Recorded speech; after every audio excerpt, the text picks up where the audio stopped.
salaamaaleykum ñu ngi leen di nuyu di leen ziar di leen béggee bu baax a baax voilà ñu bëggoon a wax rek ci mbiru député yi nga xamante ni dañ leen a tudd ci ay trafic de passeport diplomatique nekk député yoo xam ne dañoo bokk ci majorité bi ci assemblée nationale di Bennoo Bokk Yaakaar ñuy wax justice bi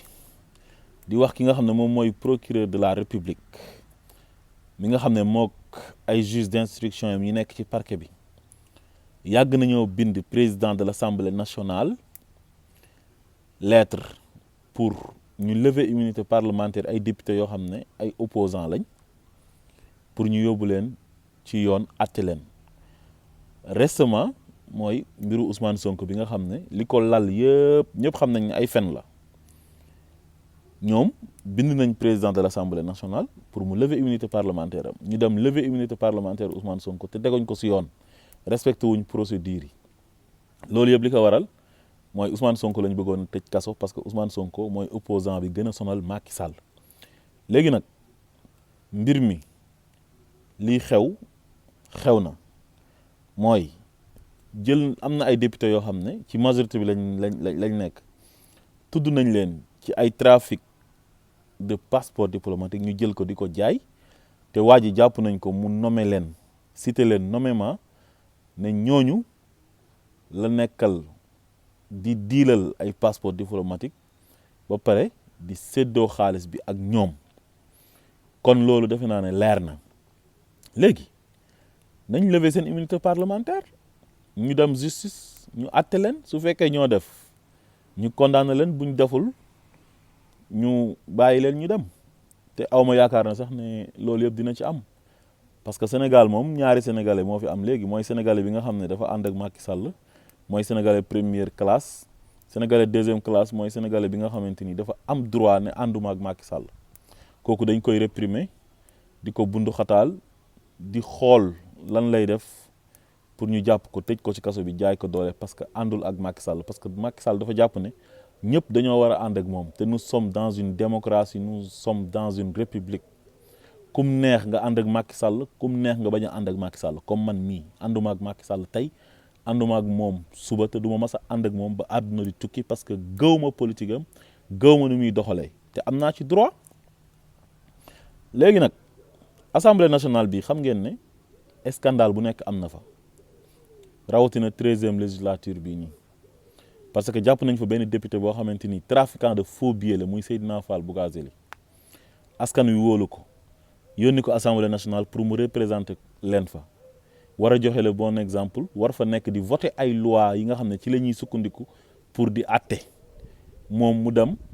di trafiquer faux billets nekk un délinquant économique un délinquant financier gis nga fu mu mujjee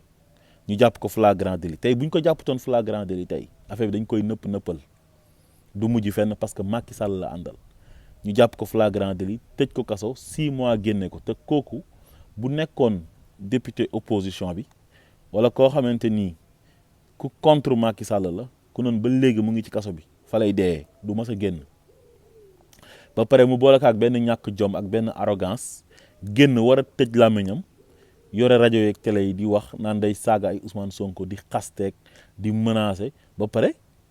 déclarer candidature am ci mairie bu Golf kon xam ngeen ne kooku dafa yabaate assemblée nationale bii nii lu nekk gis nañ ko fa gis nañ fa ay députés yoo xam ne ay agresseurs lañ dañuy ñëw di agressé waate ku ci mel ni Mbéri Sylla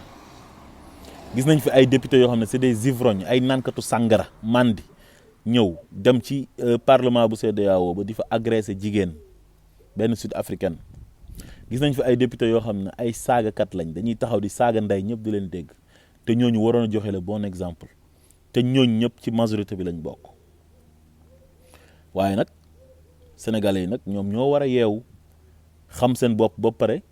profité ci occasion bii nii di ñëw muy élection locale yi ak élection législative yi nangu maire yi gën a mag ci Sénégal ci loxo Bennoo Bokk Yaakaar législative yi ñëw ñu nangu majorité bi ci ñoom ba pare réparer injustice yi ak loi liberté si diñ fa voté yëpp ñi nga xam ne xañ nañ leen seen ay droits civiques ak civils nga xam ne ay opposants Macky Sall lañ ñu delloowaat leen ko loolu moom mooy faj affaire bi parce que lii gàcce la assemblée nationale boo xam ne ay député trafiquants de faux billets ay député trafiquants de passeport diplomatique di ko jaay ay député mandikat ay député agresseur nga fay gis ah lii daal ñu ngi ñaan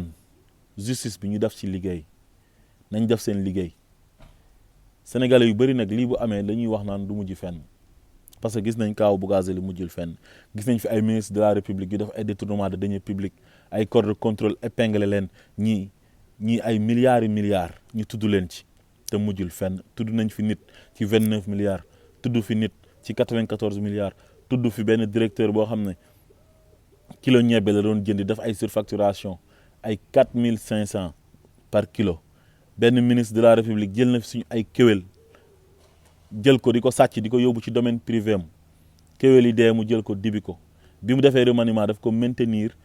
ci postam ministère bi mu yoroon di ministère de l'environnement mu joxaat ko parce que day wan Sénégal yi ne leen faalewuma leen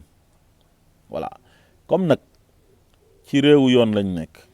donte loolu dañ koy wax noonu rek quoi yoon entre guillemets la mais ñëpp xam nañ ne Sénégal voilà yoon amu fa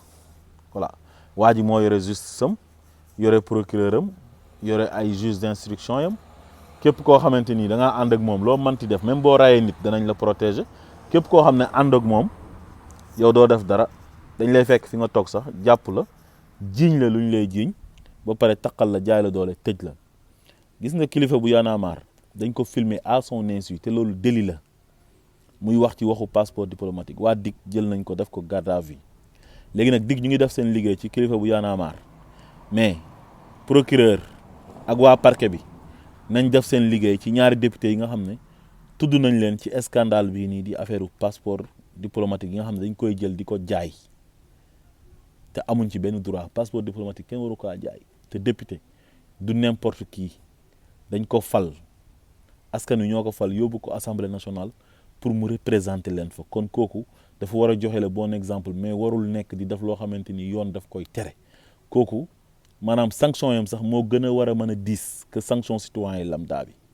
asalaamaaleykum wa rahmatullah